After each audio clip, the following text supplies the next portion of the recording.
नमस्कार दोस्तों, मैं रविशंकर शुक्ला प्रयाग अकेडमी के यूट्यूब चैनल में आप सभी का स्वागत करता हूं। तो अब की बार एडीओ पार सीरीज में हम अगली कड़ी लेकर आए हैं ग्रामीण विकास के अंतर्गत इंदिरा आवास योजना। तो देखेंगे कि मात्र 10 मिनट के अंदर इस बड़ी योजना की प्रमुख बातों को, जो कि परीक्षा में अनिवार्य रूप से पूछे जाते हैं, टू द पॉइंट चीजों को हम लोगों ने आपके सामने प्रस्तुत करने का प्रयास किया है।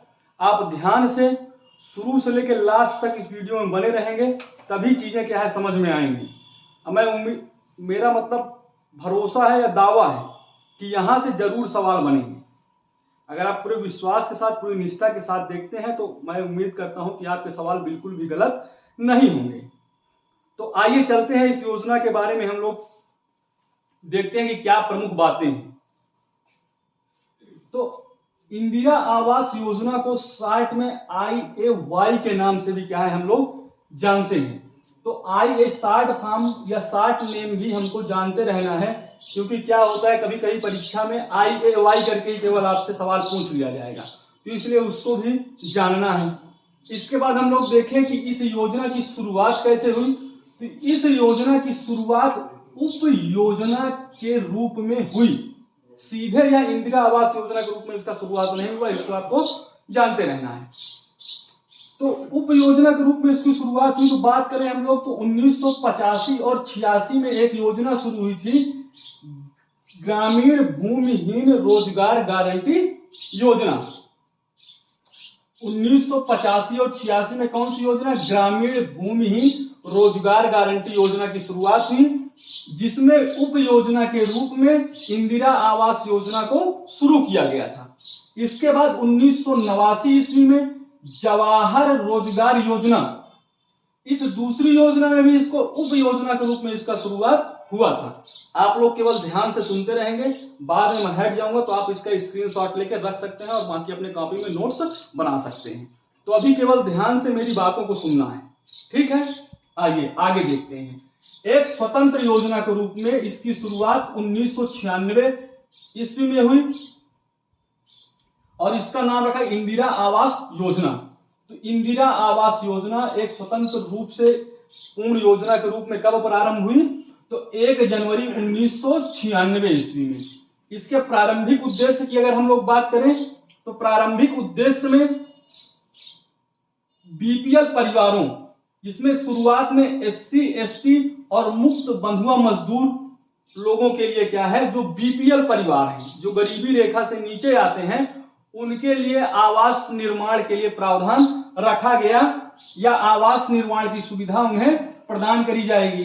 BPL परिवार में जो SC, ST और मुक्त बंधुआ मजदूर हैं प्रारंभ में। उसके बाद में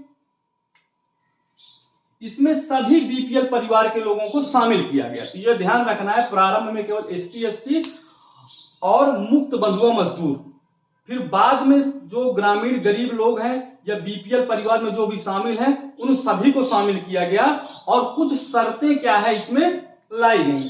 तो शर्तें क्या हैं? पहला कि SC, ST को कुल आवंटन का, जो भी मकान निर्माण या आवास निर्माण का कुल आवंटन होगा, उसका 60% आवंटन किनको होना चाहिए? SC, ST वर्ग को होना चाहिए, ठीक। और दूसरा बिंदु है कि 3% जो भी कुल आवंटन किया जा रहा है उसका 3% विकलांग लोगों के लिए होना चाहिए और 15% आवंटन अल्पसंख्यक वर्ग के लिए रखा गया। जो भी मकान बनाए जाएंगे उनमें 3% विकलांग लोगों के लिए और 15% अल्पसंख्यक समुदाय के लिए यह प्रावधान रखा गया। इसके बाद तीसरी शर्त यह थी कि जो सैनिक शहीद हुए हैं या जो भूतपूर्व सैनिक हैं, उनके लिए भी क्या है, प्राथमिकता उनको भी दी जाए आवास निर्माण में या मकान निर्माण में। और मकान जो है, बोलते शुरू में क्या है, मकान जो है महिला के नाम से आवंटित होगा। जो भी इसको मकान मिला जाएगा तो प्राथमिकता पहले महिला को दी जाएगी। अगर महिला अपात्र है, वो महिला नहीं है, महिला की मृत्यु हो गई, कुछ ऐसा नहीं है, उस स्थिति में फिर पुरुष के नाम पे क्या है, मकान या आवास का आवंटन किया जाएगा, ठीक है। तो वित्त पोषण की अगर हम लोग बात करें कि इसमें वित्त पोषण की क्या व्यवस्था है, तो अगर सामान्य राज्य की बात करें तो वही है 75% केंद्र इसमें सहायता प्रदान करेगा और 25% सहयोग राज्य सरकार की तरफ से किया जाएगा। वही पूर्वोत्तर राज्यों की अगर हम लोग बात करें तो पूर्वोत्तर राज्यों में 90% केंद्र सरकार देगी और 10% वो राज्य स्वयं देंगे, सहायता या सहयोग करेंगे। ठीक है, तो इसको जानते रहना है। पूर्वोत्तर राज्य में 90-10 का अनुपात रहेगा और सामान्य राज्यों में 75 और 25 का अनुपात रहेगा।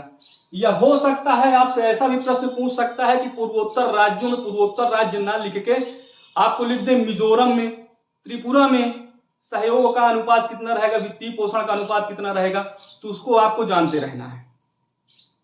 ठीक है, आइए आगे देखते हैं कि क्रियान्वयन एजेंसी, किस एजेंसी के माध्यम से इस योजना का क्रियान्वयन किया जाएगा। तो क्रियान्वयन एजेंसी DRDA है, जिला ग्रामीण विकास एजेंसी के माध्यम से इस योजना का क्रियान्वयन किया जाता है। ठीक, तो प्रक्रिया क्या है, तो जो DRDA है वो पंचायत वार मकानों के निर्माण के लिए क्या है संख्या तय करेगी कि इन पंचायतों में इतने इतने मकान क्या है आवंटित किए जाएंगे। जब वो संख्या इतनी तय कर लेती है कि जैसे मान लो 1000, 2000, 3000 आवास का निर्माण करना है और इस पंचायत में क्या है आवास का निर्माण होगा, तो उसकी सूची या उसकी सूचना वो किसको भेजती है, ग्राम पंचायत को भेजती है। ठीक, ग्राम पंचायत, जब ग्राम पंचायत के पास यह सूची आ जाती है तो ग्राम पंचायत उसको ग्राम सभा के पास भेजती है। या ग्राम सभा के क्या करते हैं मीटिंग बुलाती है, बैठक बुलाती है, कितने आवास आए हैं, आवासों को क्या है आवंटित करना है। तो आप जो लाभार्थी हैं आपके गांव में तो उनकी सूची बनाइए। तो वो लोग क्या करते हैं सूची बना के लाते हैं। तो लाभार्थियों की क्या करते हैं ग्राम सभा सूची बनाती है कि इन लोगों को जो है मकान या आवास की आवश्यकता है। जब उनकी सूची बन जाती है तो पुनः यह लाभार्थियों की सूची किसके पास भेज दी जाती है, DRDA के पास, जिला ग्रामीण विकास एजेंसी के पास पुनः यह सूची भेज दी जाती है। उसके माध्यम से क्या है फंड फिर पास होता है। और वित्तीय सहायता की अगर हम लोग बात करें तो वित्तीय सहायता इसमें जैसे जो मैदानी क्षेत्र है तो मैदानी क्षेत्र में 25,000 रुपए और आगे चल के हम देखेंगे कि यही इंदिरा आवास योजना प्रधानमंत्री आवास योजना के साथ क्या कर दी जाती है, मर्ज कर दी जाती है।